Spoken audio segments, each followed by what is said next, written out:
What do you say we try to find as many symbols of love as we can in Vermeer's paintings? How many can you spot in these 4 paintings? Pause the video and try to find by yourself. I'll give you 5 seconds. Did you get it? These are what I found. Well, some are obvious, like the Cupid, which clearly symbolizes love,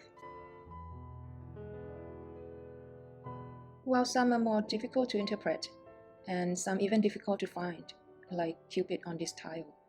And we'll go through the symbols Vermeer used in his paintings today. According to Plato, there are several types of love.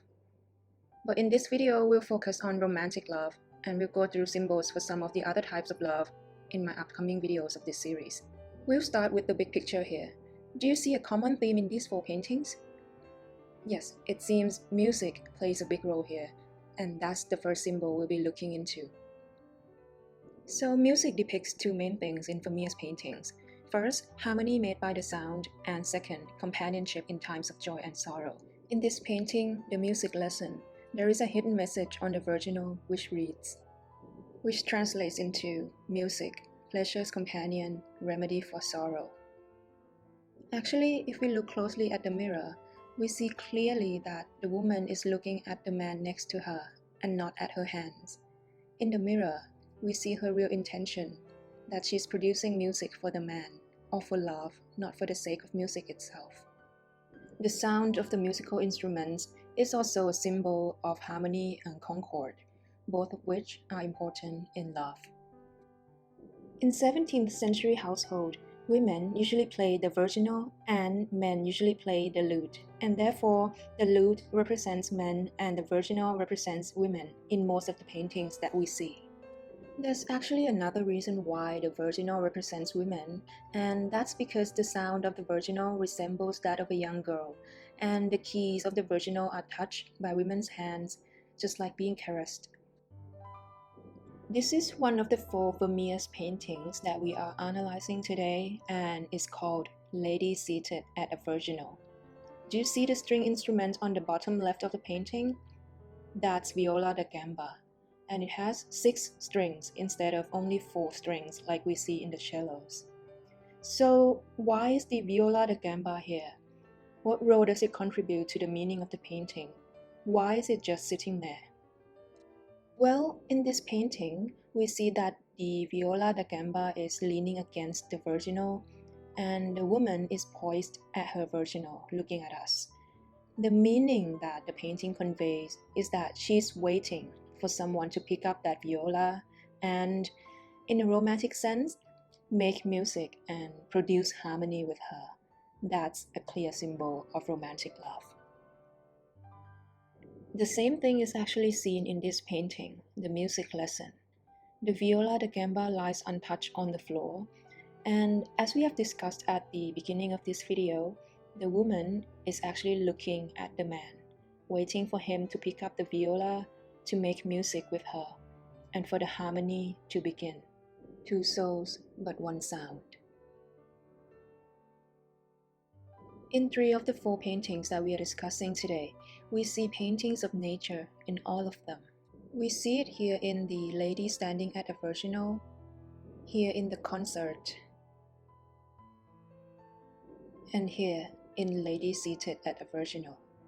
And the fact that we see it even on the lid of the virginal itself, this depicts a merge between 2 symbols of romantic love, the virginal and the nature. This is because in Romanticism, we glorify nature. It signifies uncontrollable power, unpredictability, and potential for climax. Nature is the biggest symbol for Romanticism.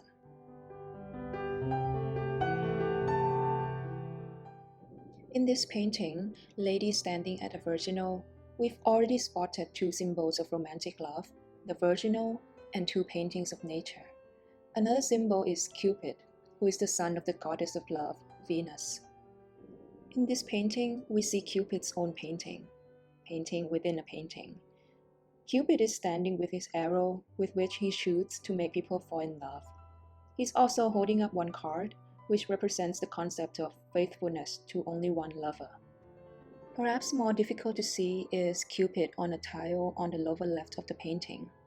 On here, he is holding a fishing rod, which symbolizes the fact that love would tempt you, and if you bite, you will be caught.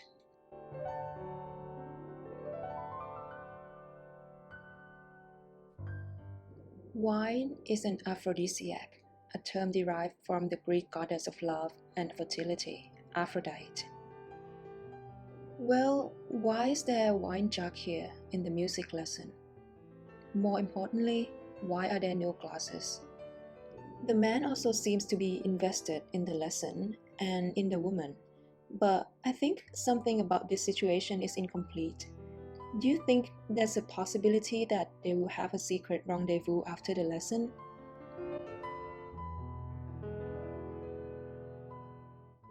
There's also one other recurring symbol in two of these four paintings.